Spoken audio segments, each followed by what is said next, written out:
Kilometre মধ্যে ইতিমধ্যেই 14.41 কিলোমিটারের মাটিটি উত্থাপিত হয়েছে। সেটি সম্পূর্ণ ভিত্তিহীন, গ্রাউন্ড লেভেল বা FGL বলে থাকি। সেটি মূল পাইল দিতে পারি জিরো ইম্প্যাক্ট। আর একটু বিস্তারিত বলতে চাই, কিন্তু মাটি যে প্রয়োজনে কাটা হয়েছে নিউজটা এভাবে আছে এবং ডান দিকেও আপনারা দেখতে পাচ্ছেন এখানে হলুদ ফ্ল্যাগ দিয়ে মার্কিং। আলীগঞ্জ, পানগাঁও একটি জায়গা আছে যেখানে কিছু বাকি আছে, জন্য অত্যন্ত ঝুঁকিপূর্ণ। আপনারা দেখতে পাচ্ছেন এই যে একটি রাস্তা যখন 11.4.2 অনুযায়ী সমস্ত অস্থায়ী কাটার পরিমাণ, তো সেভাবে কাটা হচ্ছে।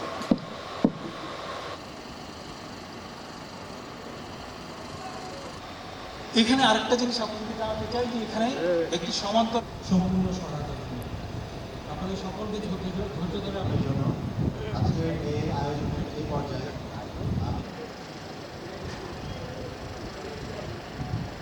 16.76 কিলোমিটারের মধ্যে ইতিমধ্যে 14.41 কিলোমিটার কিন্তু অপসারণ করা হয়ে গিয়েছে।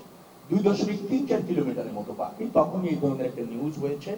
এটা কিছুটা বিভ্রান্তি ছড়িয়েছে, এটা সত্য।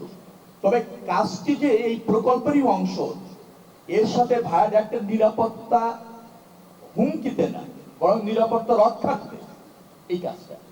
কারণ এখানে আপনার প্রাকৃতিক পরিবেশটা থাকতে হবে, ন্যাচারাল প্রবাহ অবাধ থাকতে হবে, তার অংশ হিসেবে এই কাজ।